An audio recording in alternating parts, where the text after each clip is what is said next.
어찌된 일인지 고양이를 위한 면역 영양제로 훨씬 더 마케팅되어 있는 것을 볼 수 있었습니다. 이런 것들을 다 아시고 반려동물까지 주시는지.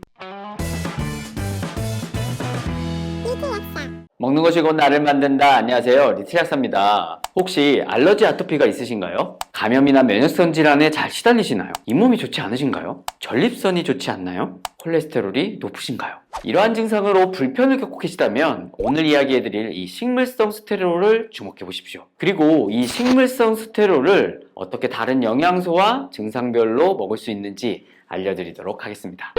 자, 오늘 말씀드릴 이 식물성 스테롤, 이 이름을 들으면요, 뭔가 콜레스테롤이 연상됩니다. 콜레스테롤이 동물의 세포막에서 발견되는 지질이듯이요, 이 식물성 스테롤 역시 이 식물의 세포막에서 발견되는 지질로서 파이토스테롤이라고도 부릅니다. 자, 이 식물성 스테롤의 효능을 좀 보면요, 첫 번째로 그 이름처럼 콜레스테롤과 구조가 아주 유사하기 때문에 장내 콜레스테롤의 흡수를 방해하고 혈중 콜레스테롤 수치를 낮출 수가 있습니다. 이런 이유로 식약처는요, 식물성 스테롤에 대해 혈중 콜레스테롤 개선에 도움이라는 기능성을 인정하고 있습니다. 두 번째로 이 식물성 스테롤은요, 우리 몸에서 면역을 조절하는 TH1과 TH2의 균형을 잡아주기 때문에 알러지나 비염, 천식, 피부염 같은 면역 질환에 도움이 되고요. 또 세포성 면역과 관련된 T세포의 활성을 높여주기 때문에 바이러스 감염 같은 면역 증강에도 도움이 됩니다. 세 번째, 이 스트레스로 인해 떨어진 면역을 높여줄 수 있습니다. 스트레스와 관여된 우리 몸의 부신에서 이 코티솔과 DHEA 호르몬이 만들어지는데 이 파이토스테롤이 DHE 호르몬의 원료가 될 수 있어 자동적으로 과도해진 이 코티솔을 낮춰주기 때문에요, 체내에 DHEA와 균형을 잡아주는 역할을 하게 됩니다. 그렇게 되면 당연히 스트레스 때문에 깨진 면역력을 맞춰줄 수 있다. 네 번째로, 우리 몸에서 염증을 유발하는 염증 유발인자의 활성을 억제해줘서 만성염증에도 도움이 되겠죠. 이래서 잇몸 같은 곳에 좋다라고 하는 이유가 바로 이 때문입니다. 실제 인사돌의 주성분인 옥수수 불과맛 추출물은요, 이 표준화된 성분이 바로 이 스테롤로 되어 있습니다. 마지막으로 이 식물성 스테롤은요, 남성 호르몬인 이 테스토스테론이 활성형인 DHT로 전환되는 것을 억제해줘서 전립선 비대증이나 전립선 염증에도 도움이 된다라고 알려져 있습니다. 여러분이 전립선 영양소로 잘 알고 계신 소팔메토 역시요, 주성분들이 이러한 식물성 스테롤이고 또 이와 비슷한 기전으로 전립선에 도움이 된다라고 알려져 있는 겁니다.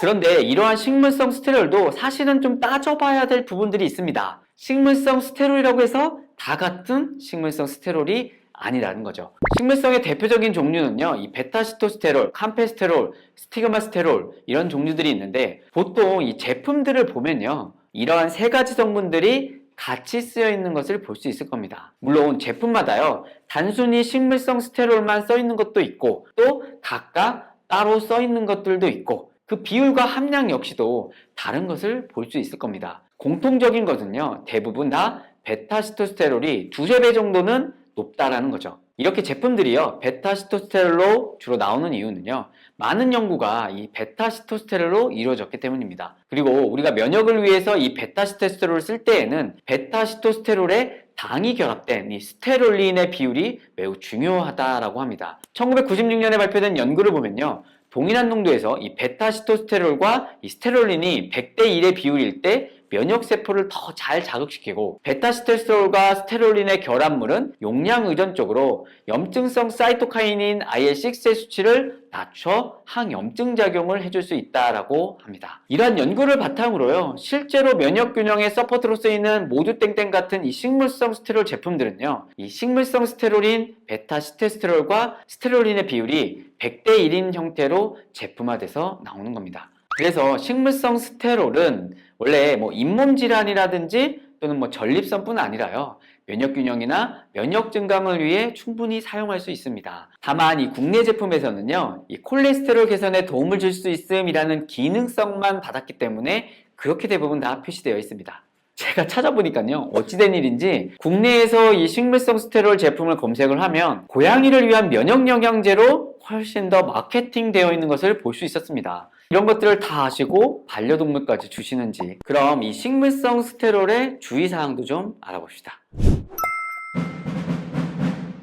일단 식물성 스테롤은 음식과 같이 먹을 경우 흡수에 제약이 생기기 때문에요. 공복에 먹는 게 좋습니다. 불편하셔도 반드시 공복 시 섭취를 권장합니다. 사실 일반인분들이 겪을 수 있는 부작용은 설사나 대변에 지방이 좀 같이 나올 수 있을 정도이고요. 큰 부작용은 없습니다. 다만 임산부라든지 수유부는 드시면 안 되고요. 그리고 아주 드문 희귀병인 이 시토스테롤 혈증이 있으신 분들이 있는데 시토스테롤 흡수가 좀 과도하게 일어나면요. 심혈관계 질환을 유발할 수 있다니까 이 질환이 있으신 분들은 주의하시는 게 좋습니다. 그리고 이 베타카로틴의 흡수를 좀 방해할 수 있다고 알려져 있고요. 콜레스테롤 약 중에 요즘에 복합 성분으로 많이 나오는 에제트미베라는 성분이 있는 또 플라바스타틴 같은 경우 식물성 스테롤 흡수를 줄일 수 있으니까 동시에만 좀 복용하지 마십시오.